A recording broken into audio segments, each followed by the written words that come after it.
ras kucing kebanyakan turun, mau BSH, mau bengal atau apapun itu. Sekarang pertanyaannya adalah, kenapa kok bisa seturun itu? Padahal yang katanya banyak orang lomba, banyak event dan lain sebagainya, tapi harganya turun-turun juga, nggak stabil kayak dulu. Di video kali ini kita akan bahas semuanya, kita akan ungkapkan kenapa, asal muasalnya, dan datanya kayak gimana.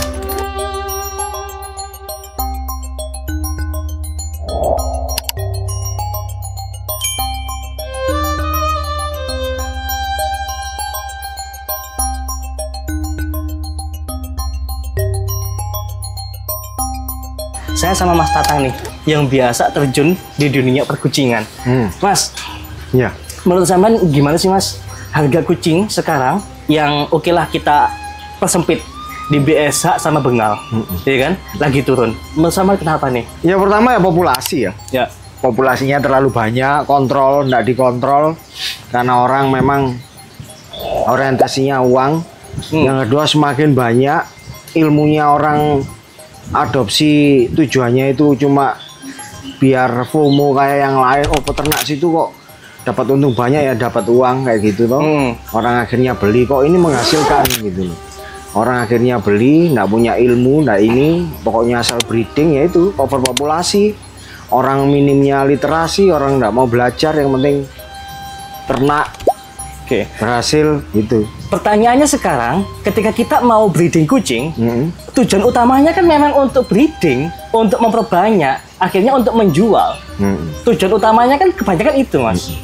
Apakah itu salah? Menurutku salah kalau cuma untuk sekedar mencari uang. Oke. Kan bisa cari yang lain, ngamen. Oke, ya. Parkir bisa toh. Tapi kalau hewan dijadikan sebagai lahan cari uang, kayaknya bahasanya udah salah. Karena kita kan etikanya ndak di sini gitu loh, maksudku. Jangan hewan dicari-cari uang gitu loh.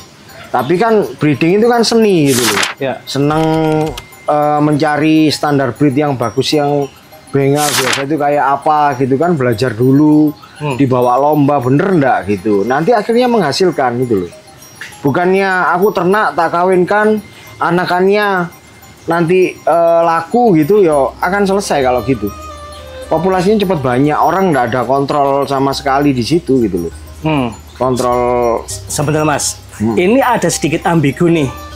Dari breeding adalah sebuah seni gitu ya.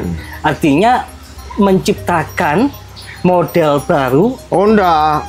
Atau menciptakan model yang sempurna. Model yang sempurna. Iya kan? Seperti yang diharapkan dari pakem. Iya, dari standarnya itu.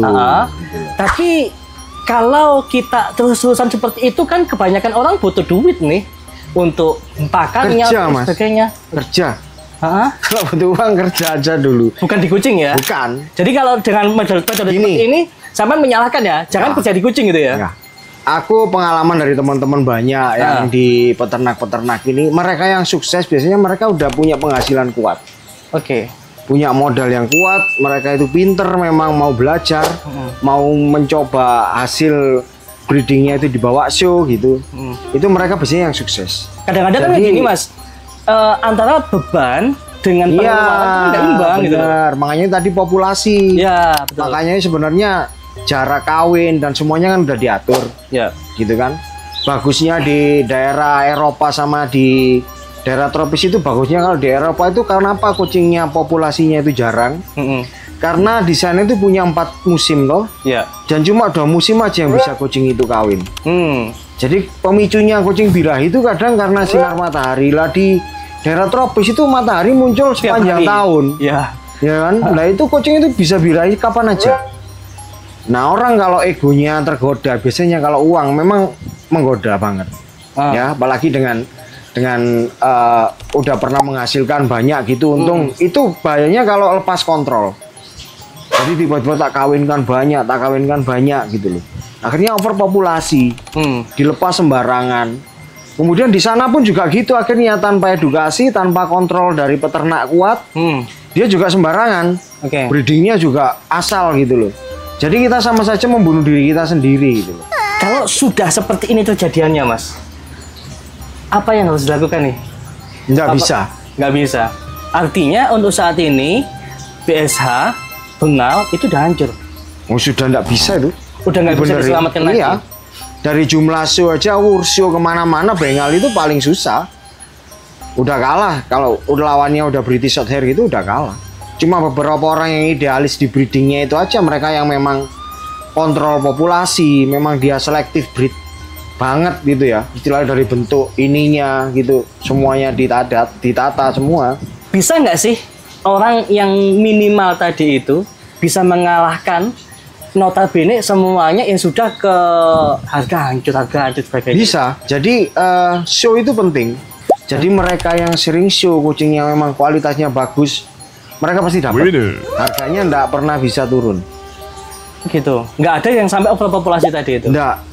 Mindsetnya di masyarakat kan memang harganya oke, PSA ada yang 5 juta nih, ya. ada yang 7, ada yang 10 gitu kan. Itu nggak sampai ke situ? Nggak. Patokan Saman berapa sih untuk open adopsi? Aku patokannya itu 25 juta. Oke. Itu standar lah kalau di sini kan. Breed quality ya.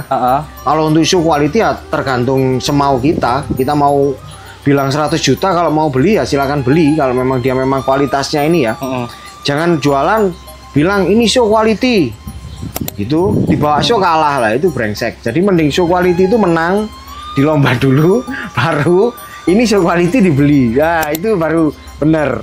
Kalau dari belum lomba ya. Kalau dari kecil dibilang ini show quality, ya itu brengsek. Kadang-kadang kan gini Mas, kita ngeliat perekonomian kita kok agak ngos-ngosan gitu kan. Lihat kucing ini makannya banyak banget nih, enaknya diapain nih gitu kan. Kalau mampu silakan, kalau nggak mampu jangan. Oke, berarti secara tidak langsung sampean ketika ada yang adopsi sama sampean, ada kriterianya dong. Dan ada adopter yang harus di-sharing. Pertama itu seriusnya dulu. Oke. Dia nurut gitu loh. Jadi dia bisa dikasih tahu, diarahkan itu dia mau. Jadi kalau untuk breeding nanti ini ya syaratnya. Kalau pet ini ya syaratnya, dia mau. Dia akan langsung terima. Dan biasanya kita komunikasi bagus. Karena breeder yang bagus, dia itu pasti mantau anak-anakannya di mana. Jadi misal sama ada buka aku kucing, sama akan tak bantu terus, tak kontrol gitu loh. Misal pun sama akan adopt lagi dari tempat lain, nah nanti aku juga bantu sarankan. Nggak, aku lepas kesampaian, aku nggak mau tahu, terserah mau diapain. Kalau udah seperti itu, biasanya mereka tuh nggak peduli. Dan kebanyakan breeding memang seperti itu. Nah itu yang salah. Kalau menurut sampean, antara kita ikut FOMO atau kita punya idealis, lebih untung mana? Idealis. Oke, dari bisa dihitung itu nggak, coba di apa tuh namanya perhitungan ekonomisnya? Coba aja kucing kita cuma anggap aja 5 pasang. Ya. 2 jantan 3 betina, itu anggap aja gitu ya. Kemudian kita kerja tiap hari, rutin seperti biasa. Kita kontrol dengan memang benar-benar kualitas seperti ini. Kita selektif. Kita nggak akan kehilangan banyak pakan, nggak akan kehilangan banyak waktu. Kita seneng, ya kan, anakan kita bagus, nggak akan ada banyak masalah. Yang nggak sesuai standarnya pet quality ya di steril, yang breed quality ya di breed. Dia tetap waktu istirahat, istilahnya liburan kerja dia bisa ikut show, itu kan seneng. Ini kan namanya hobi tuh. Karena ekonomi nggak bisa dihitung. Nggak bisa. Kesenangan nggak bisa dihitung dengan uang bisa. Ya. Makanya itu kepuasannya itu beda Mas. Ada nih Mas kayak gini. Ada teman mungkin Catherine atau apa gitu ya. Dia oke, kayak sampean misalkan. Dia punya idealisme tinggi ngomong gitu kan. Tapi ketika ada anakannya yang lahir, ya kan, yang pet quality, kita nggak ngomong breed, kita nggak ngomong show quality ya. Yang pet quality, kemudian ini dikasih ke orang lain. Udah, kamu bagian jualan yang ini aja. Udah, harganya terserah kamu wes. Nah itu yang salah. Itu sama aja kita bunuh diri kita sendiri gitu. Saya ganti pakai aquacat. Pertama, harganya murah 4 ribuan. Yang kedua, teksturnya halus banget. Jadi kucing suka. Yang ketiga, fungsinya ada untuk bulu sama kulit. Kemudian kesehatan mata. Kemudian untuk tulang dan giginya. Sesuaikan dengan varian yang ada. Jadi, aquacat worth it banget bagi saya. Gini, breeder itu harus punya tanggung jawab sama dokter. Seperti yang tak bilang tadi. Ketika aku bilang ini show quality, memang dia memang udah terbukti gitu loh. Tak bawa show menang, oke dibeli orang. Kalau show menang harganya tak kasih 80 juta. Kalau dia kalah tak kasih 25. Yang penting dia dapat nggak ada masalah di warna, profil dan lain-lain. Dia tetap masuk dapat apa? Roset. Nggak perlu roset di penilaiannya. Jadi penilaiannya aja nggak perlu dicoret. Masih boleh di breeding. Itu berarti kan breed quality. Ya. Jadi kan aku bisa ngasih ke dia kalau show kamu beli 80 atau 100. Kalau kalah ya udah 25 kamu beli. Seperti itu. Kalau pet ya udah tak steril gitu loh. Jadi kadang, Mas kucingku ini mainku enggak, aku pasti tanya, ini ada pedigree-nya enggak? Ya. Karena kebiasaannya gitu, kalau enggak bisa jualan pedigree udah dilepas non pedigree. Iya toh? Banyak toh temanku aja banyak kok peternak yang kayak gitu. Yang lepas non pet itu ya? Iya, dia jualan kucing kitten bisa non pet bisa pet. Oke. Dan itu merusak nggak menurut sampean? Rusak. Oke. Aku yakin kucingnya itu yang dijual nggak bagus. Karena yang bagus, walaupun yang katanya dia pet aslinya, tapi saya lepas non pet nih. Iya, karena nggak bagus. Kalau bagus ngapain? Ada ya, Katri, ya kan, yang memang punya idealisme dan dia besar atau saya bilang kaya dari kucing. Ada yang sampai sebenarnya nggak cuma kucing dulu ya. Ya. Tapi dia pinter cara ngelolanya. Gitu loh. Jadi awalnya kucing, dia punya mengembangkan di bidang ini, tapi tetap di dunia kucing. Oke. Salah satunya itu. Nah itu adalah temanku yang ya di daerah Bandung, Jakarta. Itu sampai punya berapa klinik gede-gede, pet shop gede-gede. Akhirnya dia senang-senang sama ini. Ada lagi temanku yang memang pure dia jualan kucing. Jadi dia mulai awal show itu cuma 2 ekor, dia show naik motor.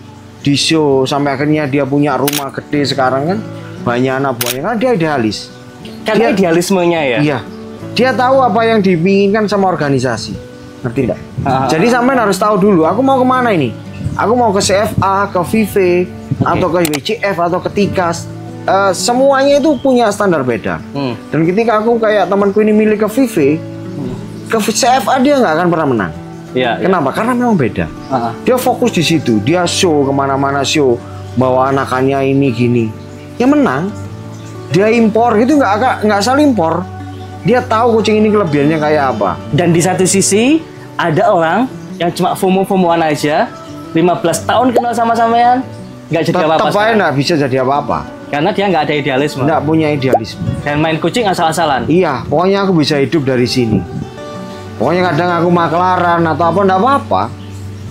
Dapat dari situ. Cuma dia nggak akan bisa berkembang karena kan ketutup gitu loh Mas. Dengan kebutuhan sehari-hari.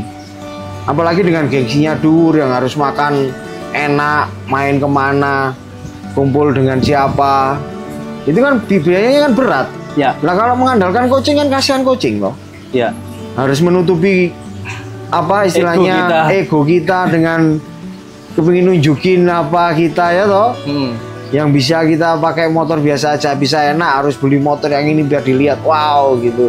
Yang artinya kalau kita mengakui idealisme itu ada dan kita bisa kaya dari situ, harusnya orang sudah beralih ke situ dong. Ya. Daripada kita egonya ditinggikan, ya. Asal ikut FOMO, asal ikut jualan, asal murah, jadinya malah gak ada apa-apa. Ya itu bunuh diri. Banyak teman-teman yang itu kejadian. Banyak kalau Katri tutup sekarang, sama cek. Oke, ya, karena kita masuk di grup Katri, menghubungi mereka kebanyakan udah nggak punya kucing. Nah, bisa diartikan juga mereka FOMO ya. FOMO. Sebenarnya kalau kita jualan kucing itu jangan karena overpopulasi dijual, gitu loh. Kan sayang toh garis keturunannya. Karena dikawinkan terlalu banyak, dijual lepas bebas. Yang penting laku, populasi di kucingku kurang. Nah, gitu loh.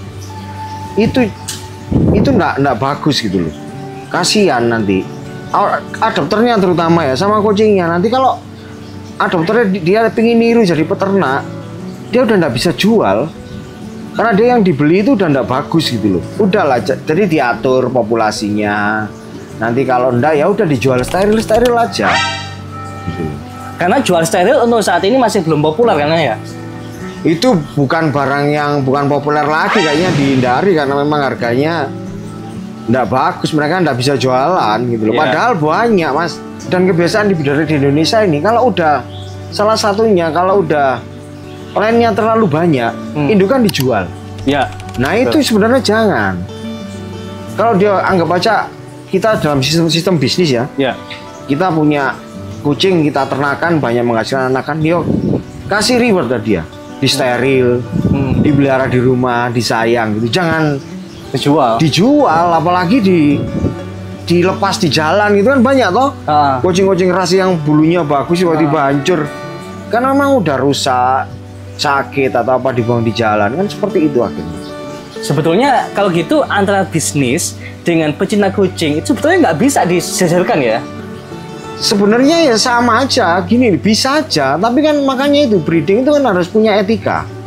Nah kembali lagi ke etika tadi. Etika breedernya itu jadi breeder itu seperti apa kan kita harus punya etika gitu loh. Ya.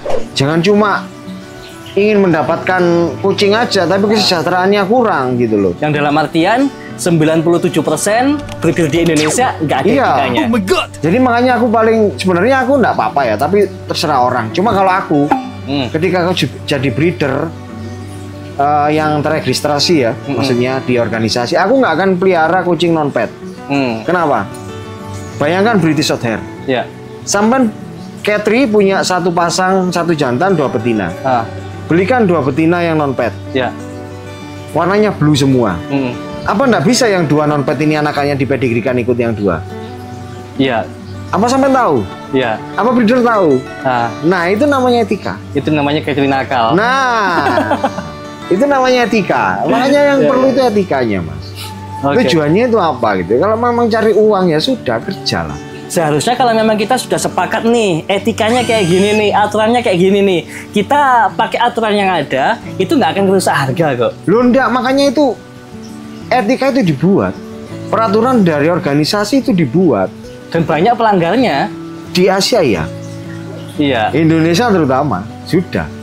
Makanya dan tidak menutup kemungkinan pengurus dari organisasi itu sendiri merusak patokan. Oh iya, makanya gini loh, uang ya. Kalau bentuknya itu uang, semua orang tergoda. Tapi kalau bentuknya cuma angka, siapa yang mau? Misal dia sekedar admin, dia pun tidak punya uang, mana mau tergoda? Dia cuma lihatnya angka, cuma uang itu ada ya, wis tergoda. Gitu loh.